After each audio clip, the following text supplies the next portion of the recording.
What's up, guys? It's John again. This is going to be my comparison now. You can see the two bikes we got sitting here, both Harley Davidsons. We got a 2012, this one, Sportster, 1200 custom. Nice bike, love it. That one's mine. I've ridden both of them, and technically I've owned both of them. But I'm going to try to give a review comparison that's not based on my thoughts, but also on specs that's given. I'm going to try to keep it pretty factual as far as specs go. If I mess anything up, I'm sure I'll get told in the comments. And this one here is the 14750 Street. It's not a bad little bike. Definitely not the 1200 if if that's what you're looking for. Now, I'm gonna start with specs. I will start with the Harley Davidson Street 750. Okay, let's talk price. Off the floor, you're looking at $7,500 in the United States, give or take a little bit for tax. Sorry, I apologize up front if you hear an AC running in the background. My bad. Just hooked up the RV. It's making some noise. Also, if the light's a little bright, well, what do you want me to do? I'll try better next time. Anyway, so it's price $7,500. Not bad. It's a liquid cooled 749cc 60-degree V-twin. Nice little motor, not bad. The induction's 38 millimeter. It's made by some company I can't pronounce. Starts with an M. I can't remember right off the top of my head. Compression ratio is 10.5 to 1.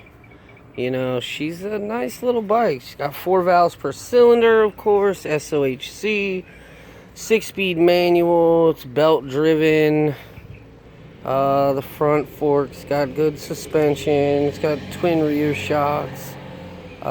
Single disc, dual piston caliper brakes.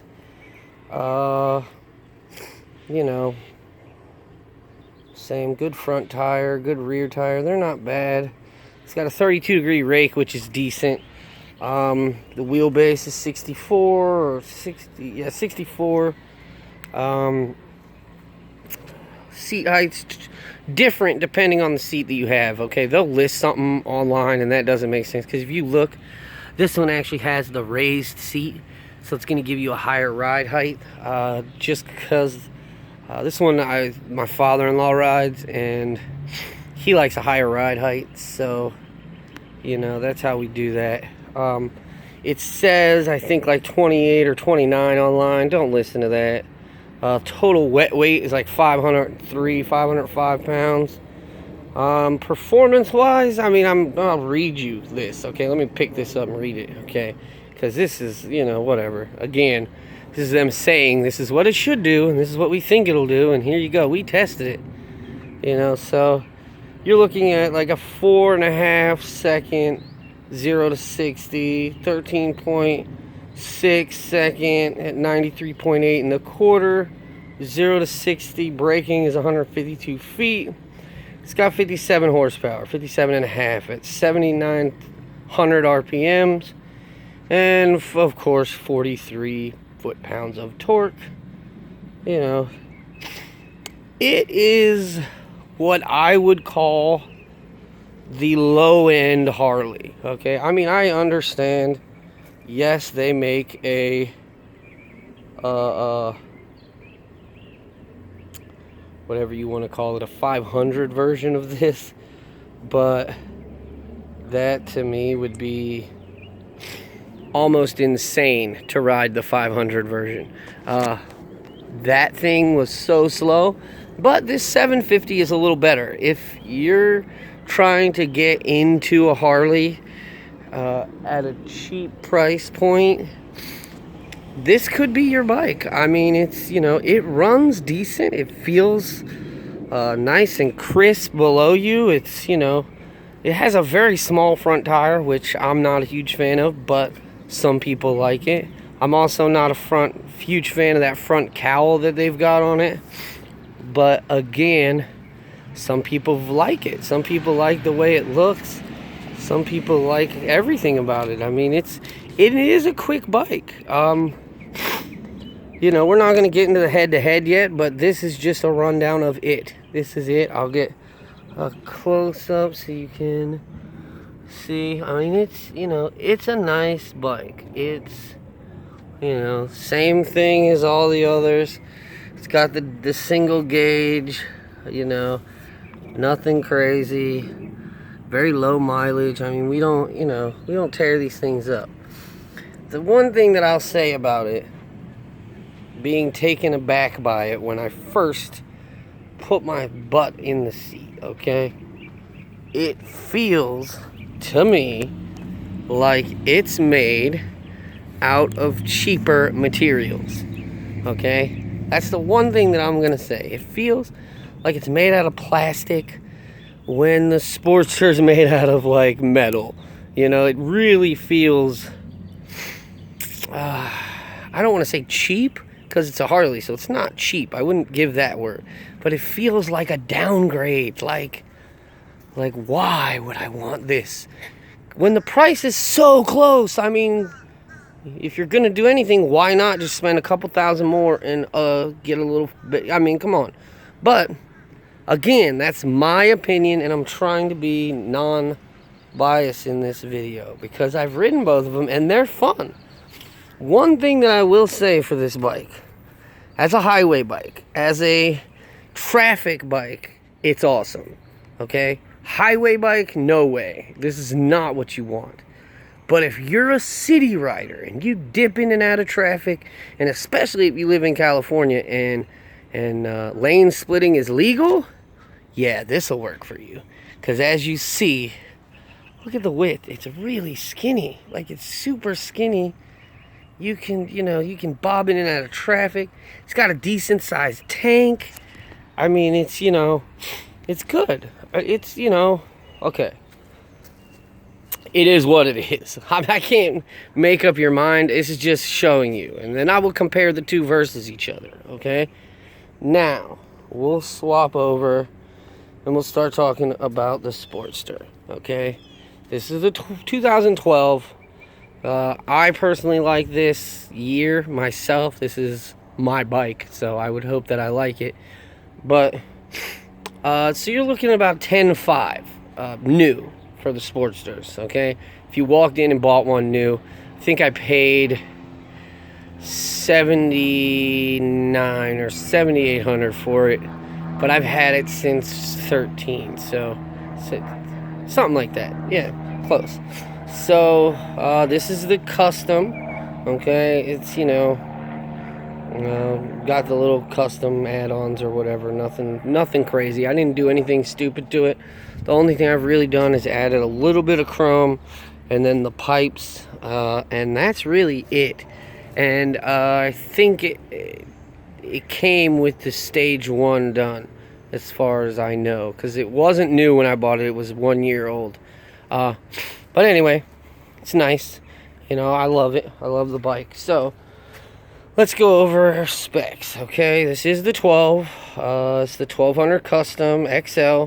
It is push rod operated, overhead valves with hydraulic. It's got the self-adjusting lifters. The bore stroke is 88.9 millimeters by 96.8 millimeters. It is air-cooled. The compression ratio is 9.7 to 1. It's got the electronic sequential port fuel injection, the ESPFI, if you can keep up with that. The starting system is the 1 kilowatt electric with solenoid shift starter. It is a 5-speed transmission, okay? Belt-driven, 68-29 ratio. Okay, the seat height on this, again, it says 28.5, but I have changed the rear. You can see, once I get low, you can see I've dumped it just a little, just because I like it that way. Of course, I'm not going over the brakes or any of that. You got a 4.5 gallon tank on this thing, okay? And it's 553 dry weight. Okay, this thing is heavier. Okay, I haven't done again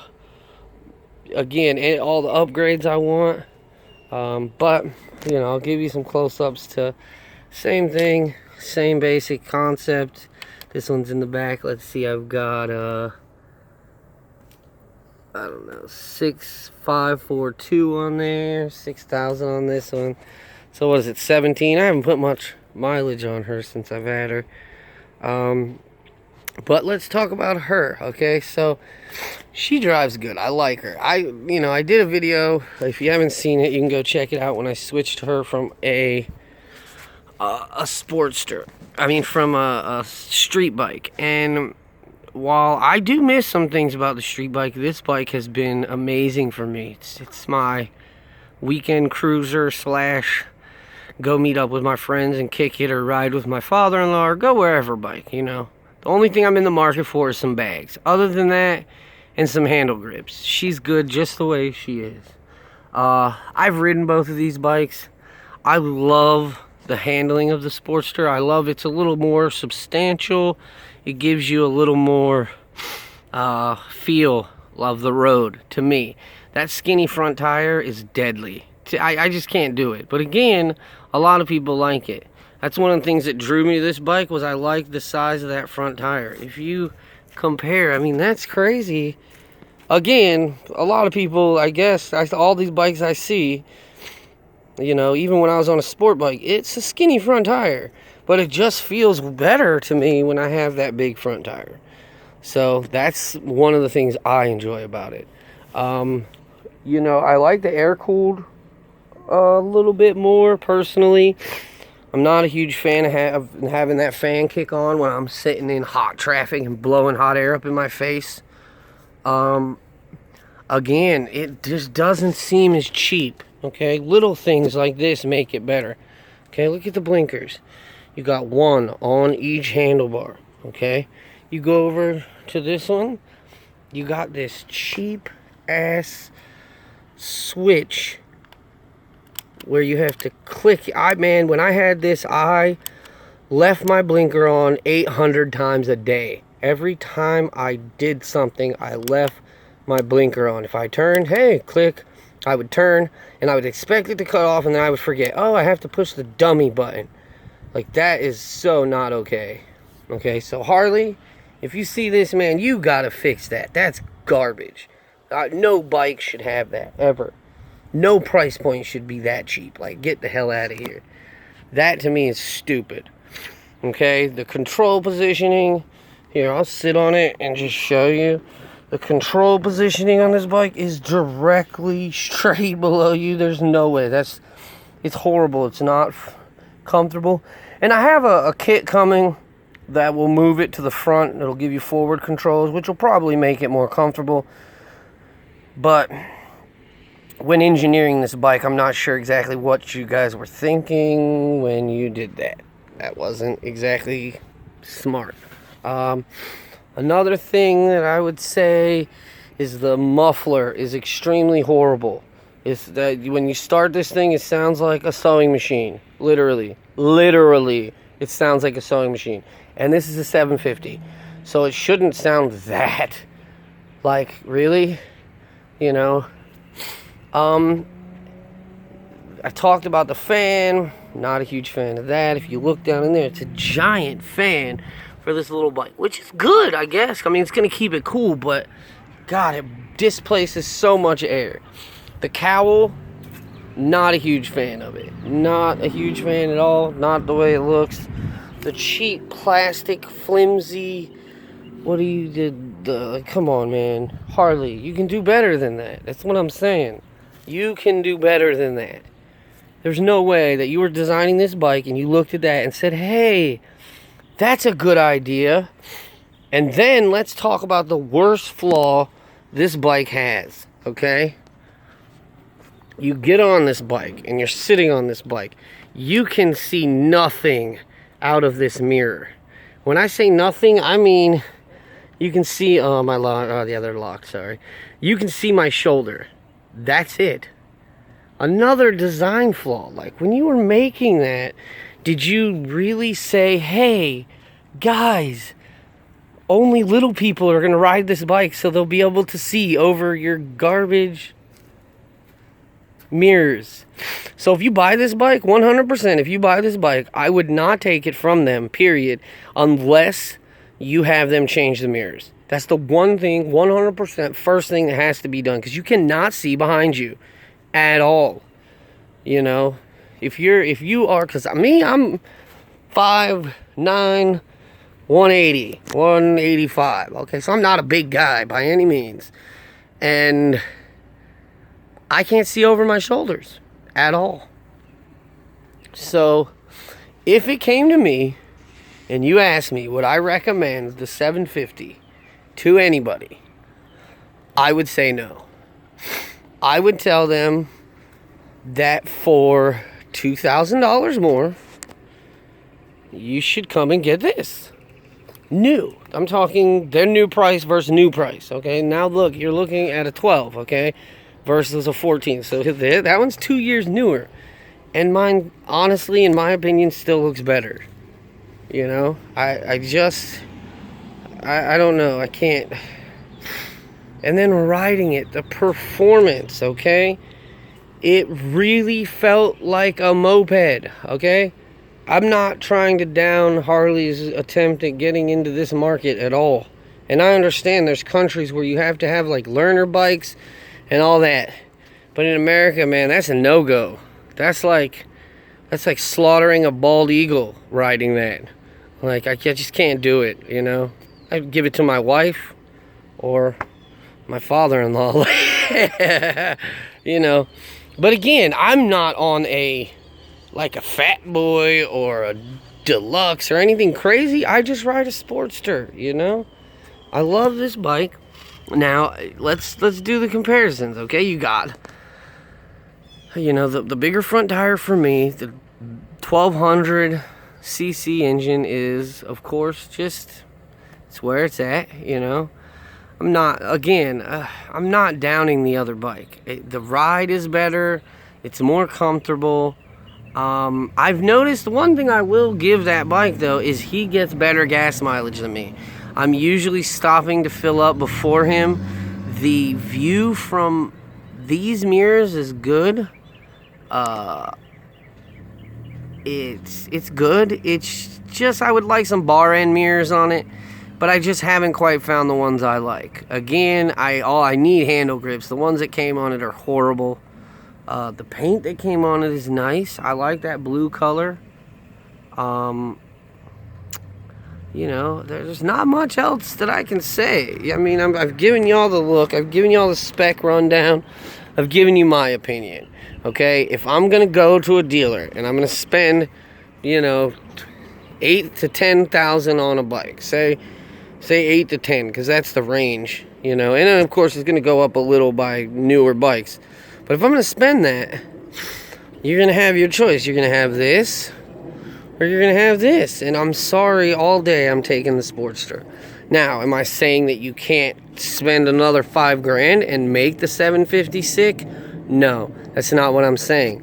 But what I'm saying is, you don't have to spend the other $5,000 to make the Sportster sick. You can put about $1,500, like I've got into this one, and it runs fine. It's nice. It does its business. You don't feel like a child riding a kid's bike. I mean, the biggest thing for me is, what do you buy a Harley for? Okay, there's a few reasons that you buy a Harley. For the rumble, that Harley Davidson noise. This bike doesn't have it at all. Okay, for the Harley Davidson look. This bike doesn't have that either. It's got the badge. Okay, I'll say that. Okay, yay, you got a badge on it. Okay, cool, I'm with that. Okay, but I just... And hey, I mean, what do you want me to say? I made the mistake. I bought it. I bought the bike. You know? I test drove it. Going from a sport bike, this was the first thing I went to. And it did ease me in. So, you know, like if you live in a country where you need a learner bike, the 500 model of this is it. that is the bike. They got a black on black version that is fat to death. I mean, it is so nice. And you'll fit in the learner's category, you know? So, like I said, that's my comparison of the two. You know, I'm sorry for my shitty camera work. Sorry that I babble about crap that doesn't mean anything, because I'm sure I do. And I'm sorry my bikes aren't super clean, you know? I'm working my ass off lately, so I really had time to get down with the get down, you know? But I'm in Orlando, Florida, man. Just doing my thing. Hit me up in the comments. Let me know where I messed up. I'm sure I messed up a few times on specs of these two beauties, you know? I know I don't pay that much attention. I do sometimes, but not always, you know. Just trying to give you the walk around of them on the way out, you know. Make sure you guys see anything. Any questions, let me know.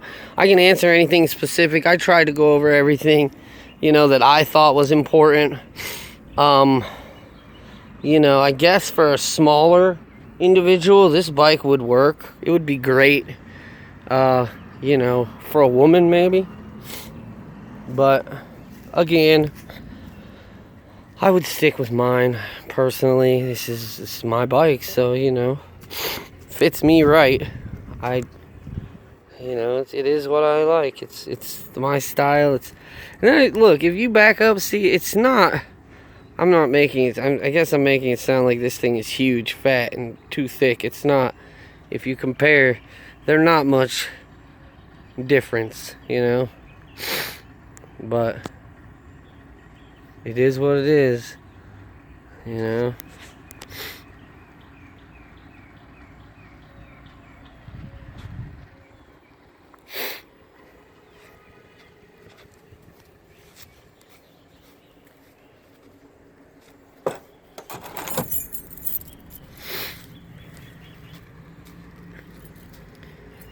Alright guys, so